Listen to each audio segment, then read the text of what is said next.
Reflecting on my favorite memories growing up, a significant part of that came from going to the park, playing pickup games, being active, and overall just being a kid. Growing up, whenever I went to the park with my mom, I would find someone around my age, around my skill level, and playing the sport I love, and it was that easy to play the sport that I wanted to play. Even if you go back 30 years ago, the norm to get a pickup game going is you would knock on like your neighbors' houses, you would do that until you had enough people, and then that's all it took to assemble a game. The issue now with more of life moving online is now if a young athlete were to go to a park, they would now not have anyone to play with because most of their peers would be at home, rather playing like on their PS5 or scrolling on TikTok, and now they would not be able to go play the sport that they love. So to figure out how big of a problem this was, we conducted our research and we figured out that 30% of young athletes struggle with this, and there is no solution. So now that there's no solutions, they can't really go to the park and play the sport that they love. So missing out on these games and not being able to connect with people your age playing the sport that you care about, you can lose confidence. So let's say that like you're playing football and you can't go to the park with people that also play football, you may not be as confident next time you step onto the field. You also have fewer social bonds. So basically that whole like community aspect of going to the park and like making friendships and connecting, you don't have that. And the next two are interlinked. So you reduce your physical activity, but also your increased screen time will go up. Being at home instead of being at the park, you're going to resort to things like scrolling on TikTok for endless hours, and you won't be as physically active as you should be. So there was no solution up until this point, until we created Team Up Sports. So what Team Up Sports is, it is a sports connection app that aims to connect all athletes and ensure that nobody is left alone. So what Team Up Sports does is it takes what kids want, what parents need, and what the community desires, and puts it all together. So our user will be the kids, and what it will do for the kids is it will have those quick connections. You know, you can meet up with someone new every single week, and you'll have fun without like the pressure. Like you guys are just going out to the park, having a good time, being kids and staying active. Our user will be the parents, and what we'll do for the parents is it will have trust in your teammates. Like you're not going to be worrying about if your kid is out playing with someone random. You're going to be able to trust your teammates and have that set beforehand. They're going to be able to be in a location that's visible, so you'll be able to see them at all times. And it's not like we're just sending your kids somewhere out where you'll make sure that they're safe. And what must be most important for many of you guys are parents, and there could be a struggle of your kids staying active. They might be inside too long, and you really want them to get out there and be like active kids. And what we're trying to do at Team Up is we're trying to build a community. We're trying to have an active youth with health benefits and just really have like a good social engagement and lower tech usage. The ultimate goal is to get more people outside playing sports instead of staying on their phones scrolling for endless hours. So at Team Up Sports, our mission is to redefine and change the way that youth athletes connect. At Team Up Sports, we have Joey Yamas as our financial expert, Current Hunton specializing in partner connections, Zachary Coy working on our app development, myself, Zishan Roshanali, as our communications manager, William Delach working on the social media marketing, and Sunny Goyle as our mentor. Together, we're building the ultimate sports connection app, one that ensures that no one is left alone. So our target demographic for kids are users aged between 10 and 18 from the ages of elementary school all the way up to high school.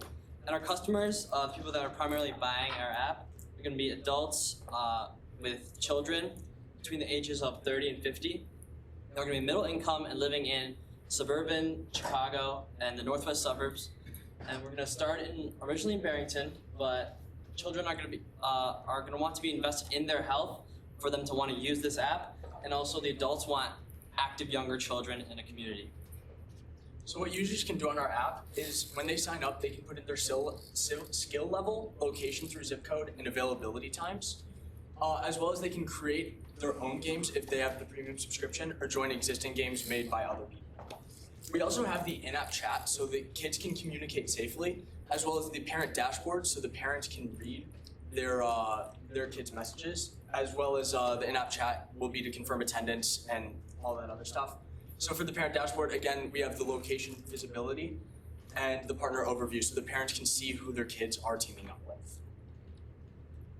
So for the total addressable market, we're in the sports technology market, worth $10.5 billion.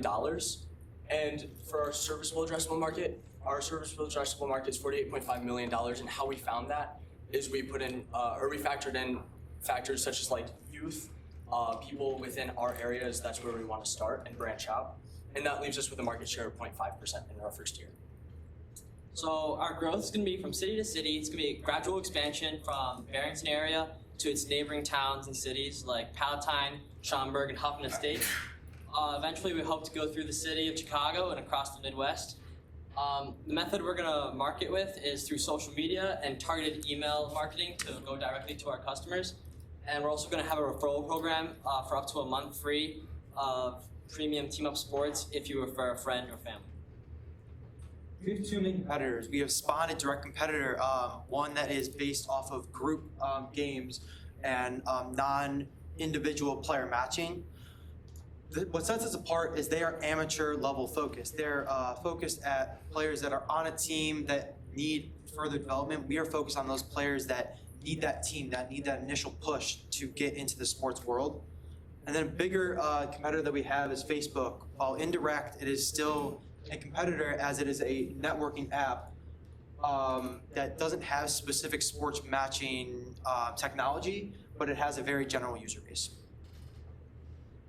As Will said, we have three main marketing strategies. Social media, we'll be using TikTok and Instagram, mostly to target that 10 to 18 age range for our user, and also that Instagram to use that parents for that 30 to 50 age range.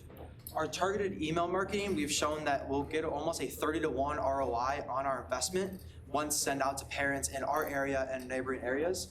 And then our partnerships with the YMCA and schools around us will help us. We went to a pitch fair in April 27th. It was very beneficial. We talked to hundreds of parents, hundreds of kids, and all of our feedback really helped gain insight.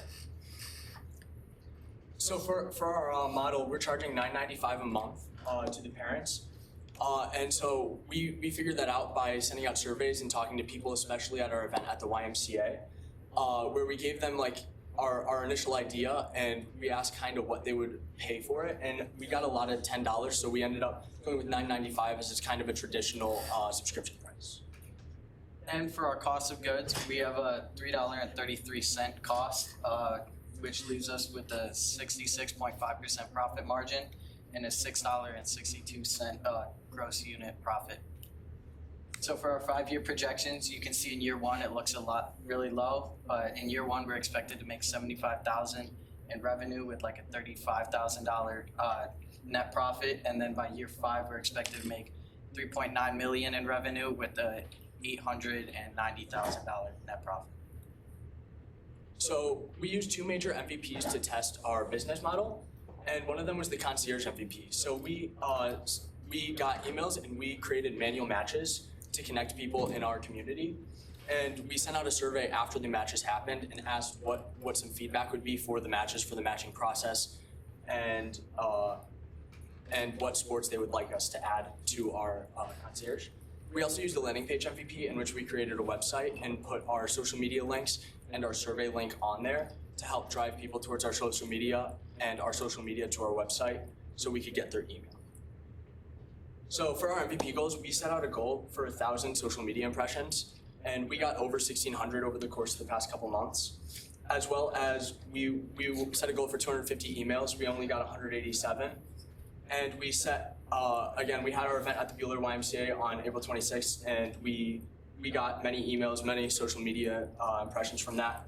And we had a goal for 50 team ups to be made, but we only got to 9 as we were trying to develop our app and we didn't spend as much time on it. So what things did we change about our model? We changed our target customer. Like we said, we were originally going for like young adults or people just like are young and playing sports, age between 20 and 30. And we changed that to customers being parents and the users being between 10 and 18. We also changed our UVP. We added safety features for parents and also warnings on notifications for weather and like cold. So here are some pictures of our team ups. They went to play tennis, they played football, and they played basketball. So like Joey said, in our year one, we'd like to have 2,400 customers and units sold, and as well as $75,000 made. So our capital ask is $89,000 total. $80,000 is going to go into app development. $1,300 is gonna go into administrative costs as our LLC filing and our trademarks for our names, logo and slogan. $1,400 is in starting marketing costs, so that's for the first few months, because we're not expected to have anybody for the first month. And then we have a max accumulative loss of $1,375 with a liquidity cushion of $6,000. And you might be, and then to get to our $80,000 development cost breakdown, we actually have a professional developer who sent us a estimate, and he showed us all, and he broke it down to see how much it would cost to get the app up and running onto the Play Store. This is with full automation and everything. So for our exit strategy, you guys as the investors, for the $89,000, will get 19.8% of Team Up Sports with a 6.9 money multiple and a 52.1% IRR. Team Up Sports, your game, your way. There's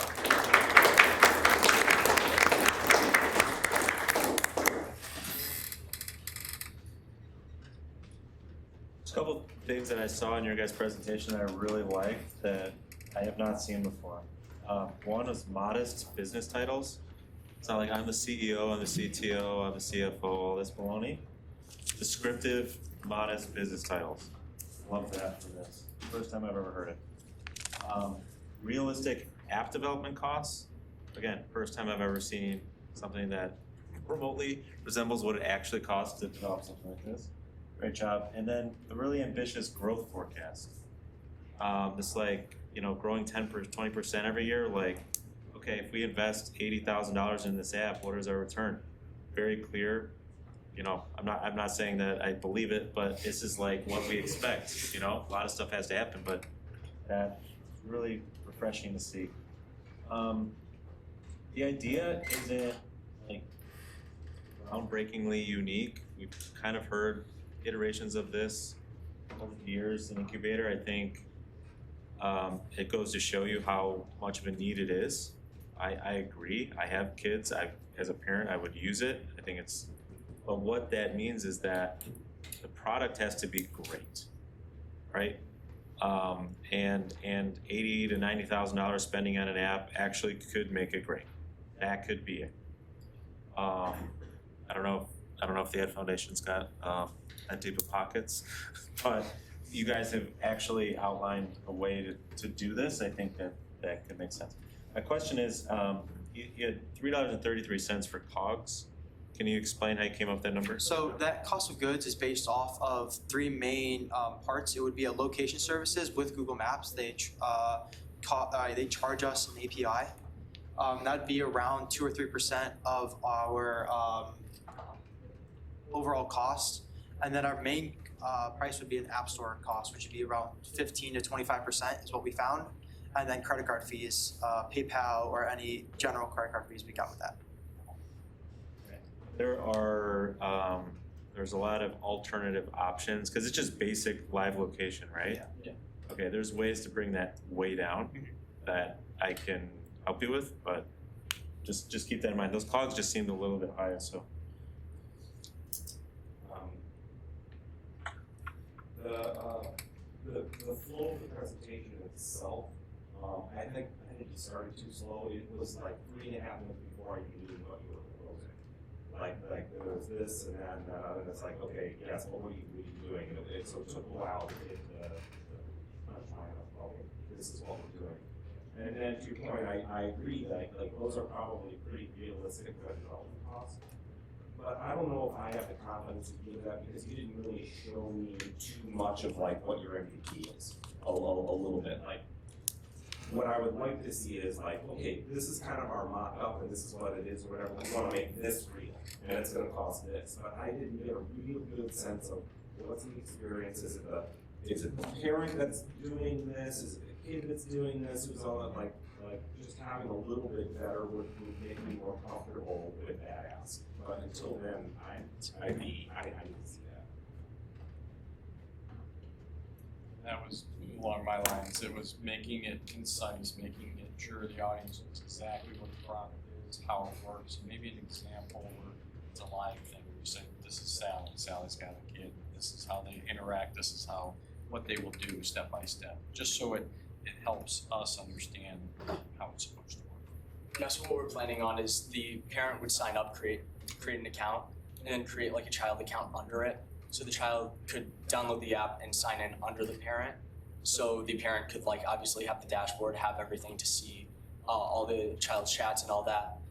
So the child themselves wouldn't sign themselves up, it would be the parent signing them up and the child logging in. Child books then the Yeah, the child can book their own like matches and stuff and sign up for matches, but the parent can like veto it, like, you know, check, make sure they agree to it and all that as well.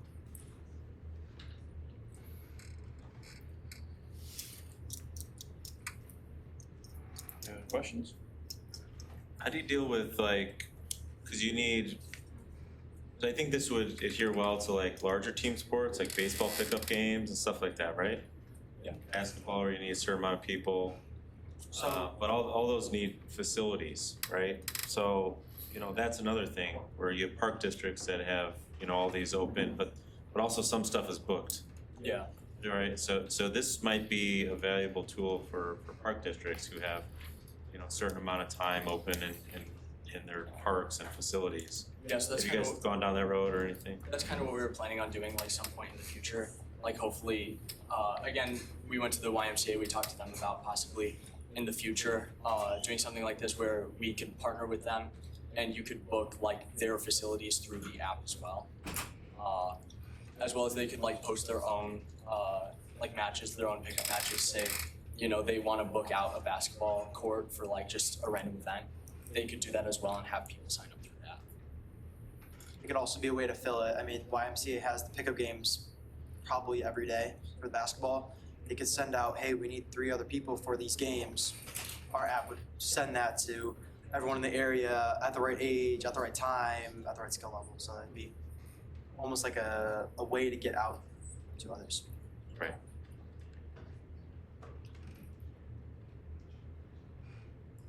All right, ask the same question to you guys. Is this just a class and which is fine, or are you in it to win it to move forward? We're in it to win it.